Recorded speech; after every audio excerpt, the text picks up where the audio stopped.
नमस्कार साथियों, स्वागत है आपका योगा इन्फो में। दोस्तों 24 घंटे में किसी के 10 लाख से भी ज्यादा फॉलोअर्स अनसब्सक्राइब कर दें, दीवारों पर गद्दार तक लिख दिया जाए और राज्यसभा में सीधा पावर बैलेंस शिफ्ट हो जाए। दोस्तों क्या ये लीगल पॉलिटिक्स है या फिर जनता के भरोसे का सबसे बड़ा टेस्ट? आज हम बात करने वाले हैं एक ऐसे ही इंडियन पॉलिटिक्स के एक ऐसे घटनाक्रम की जिसने राजनीति प्लस जनता के दिलों को हिला कर रख दिया। दोस्तों दिन था 24 अप्रैल 2026। इसी दिन आम आदमी पार्टी के 7 राज्यसभा सांसद एक साथ बीजेपी में शामिल हो जाते हैं और आम आदमी पार्टी इसको लेके बहुत ही हो हल्ला करती है, क्रिटिसिज्म मिलता है, अदर पार्टियां क्रिटिसाइज करती है, कांग्रेस क्रिटिसाइज करती है। लेकिन ये सातों के सातों सांसद आखिर बीजेपी में शामिल क्यों हो गए?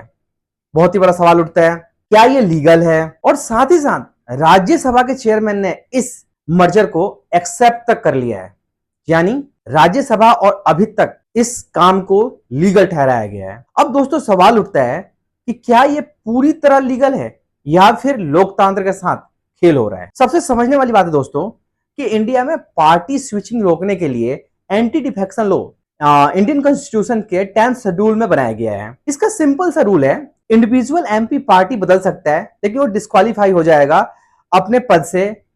लेकिन अगर वो 2/3 बहुमत के साथ मर्जर करता है तो इस रूल्स के अकॉर्डिंग उसकी सदस्यता वैध रहेगी और वो किसी दूसरे पार्टी का एमपी कहलाना चालू कर देगा। ठीक इस केस में भी ऐसा ही हुआ।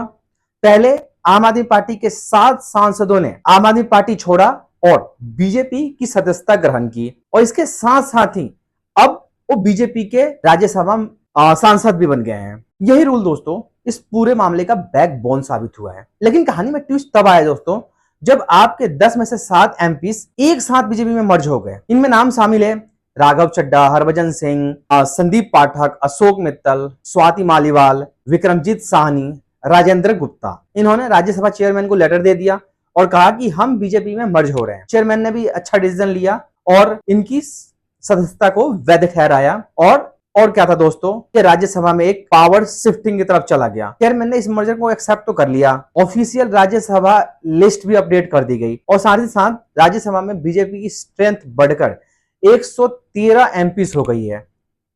और अगर बात करें दूसरी पार्टी जो कि कांग्रेस है, उनकी मात्र 29 एमपीस ही राज्यसभा में बचे हुए हैं। दोस्तों अगर आपने इस वीडियो को यहां तक देख लिया है तो चैनल को जरूर सब्सक्राइब कर दें ताकि आपको हर वीडियो का अपडेट सबसे पहले मिल सके। दोस्तों सब्सक्राइब करने में आपका 1 सेकंड लगता है लेकिन हमारे लिए बहुत ही मायने रखता है। दोस्तों नीचे दिए गए सब्सक्राइब बटन को दबाकर प्लीज चैनल को सब्सक्राइब कर लें। चलिए दोस्तों अब समझते हैं, ये सिर्फ ज्वाइनिंग का इशू नहीं है, ये डायरेक्ट पावर शिफ्टिंग का गेम है दोस्तों।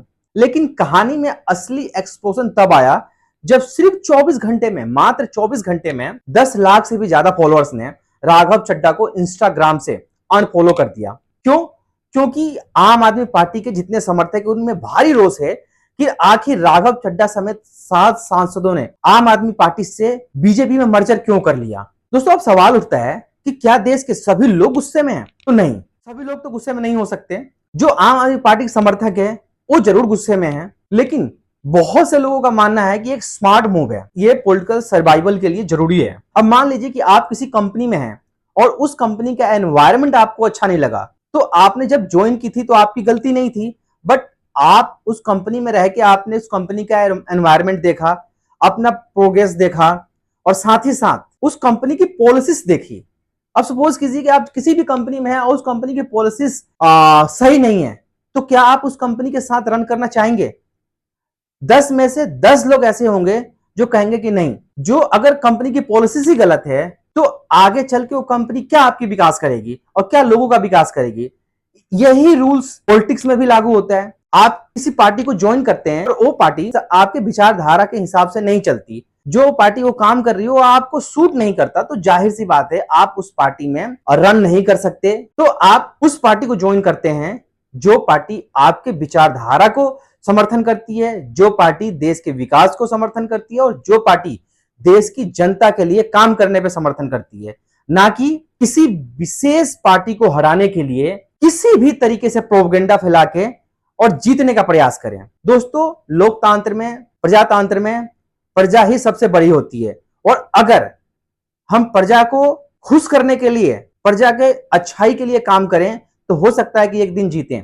लेकिन अगर उसी प्रजातंत्र में, लोकतंत्र में हम किसी को हराने के लिए काम करें तो जनता बहुत समझदार है, जनता सब जानती है और जनता फैसला कर देती है।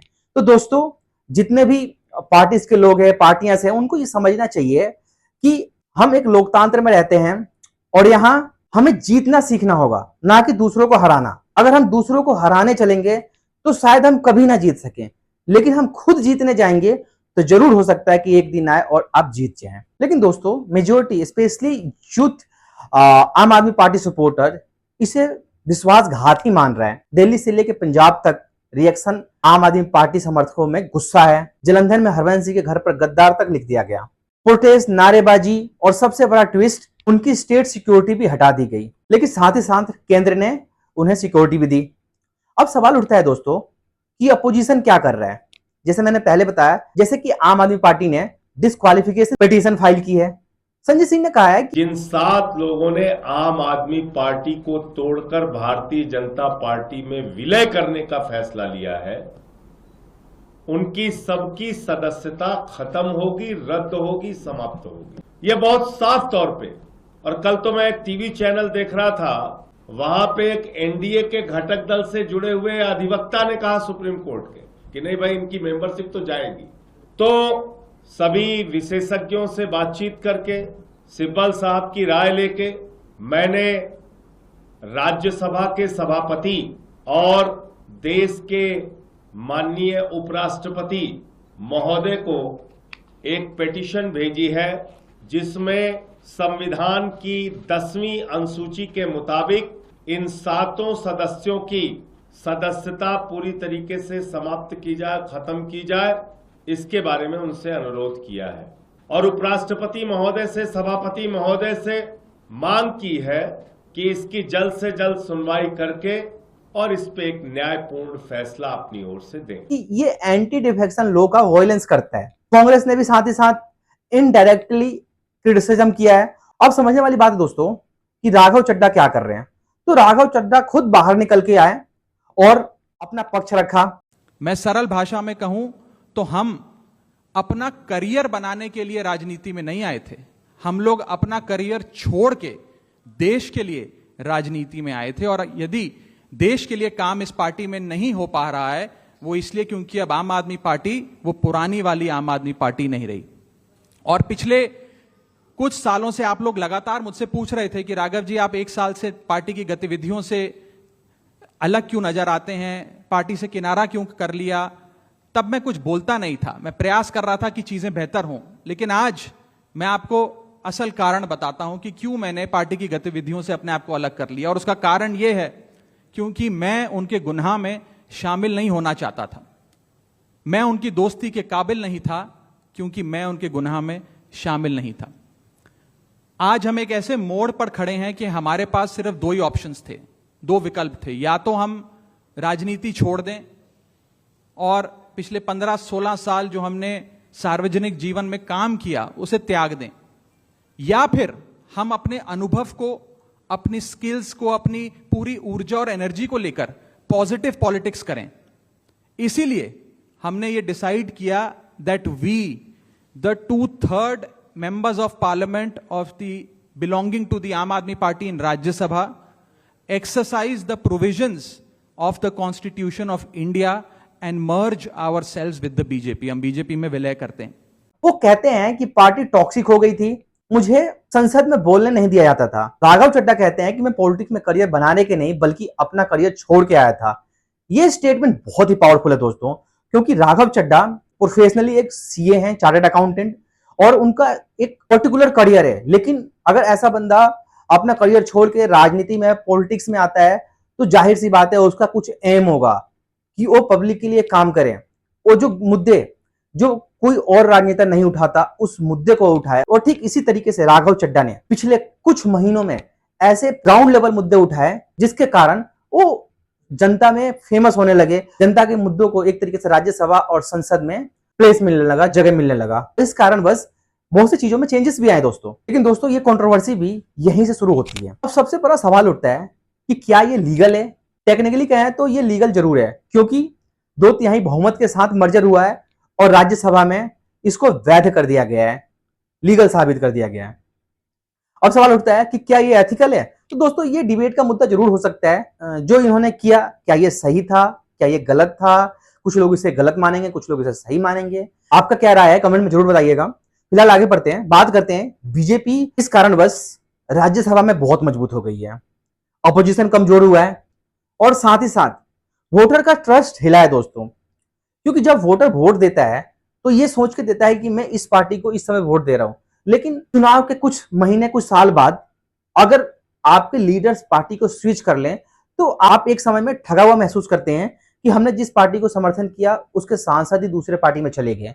तो ये जो वोटर्स हैं उनके लिए एक अनफेयर जरूर है दोस्तों, लेकिन हमारे संविधान ने कुछ ऐसे प्रावधान रखे हैं ताकि सभी मामलों का आसानी से हल किया जा सके। और इसी कारणवश दोस्तों फ्यूचर में ऐसे मर्जर और भी बढ़ सकते हैं। अब समझने वाली बात है दोस्तों कि डेमोक्रेसी सिर्फ नंबर्स का खेल नहीं है, ये ट्रस्ट प्लस रिप्रेजेंटेशन का भी मुद्दा है। और जब लीडर्स अचानक आइडिया बदल देते हैं तो जनता कंफ्यूज हो जाती है। तो दोस्तों राघव चड्ढा और 7 एमपीज का बीजेपी में जाना सिर्फ पॉलिटिकल न्यूज नहीं है, ये इंडियन डेमोक्रेसी का रियल टेस्ट केस भी है।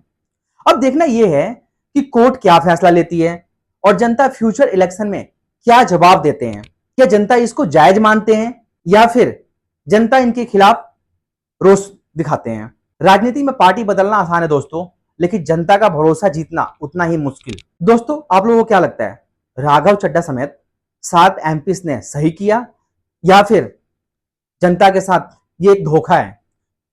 अपनी राय कमेंट में जरूर बताएं और ऐसे ही डीप एनालिसिस वीडियो के लिए चैनल को सब्सक्राइब करना बिल्कुल भी ना भूलो दोस्तों चैनल को सब्सक्राइब करने में सिर्फ फ्रैक्शन ऑफ सेकंड का समय लगता है और इसमें कोई पैसा नहीं लगता, लेकिन आपके एक सब्सक्रिप्शन से हमें बहुत बूस्ट मिलता है ताकि हम आगे और भी बेहतर से बेहतर कंटेंट बना सकें। जब तक के दोस्तों नमस्कार, धन्यवाद।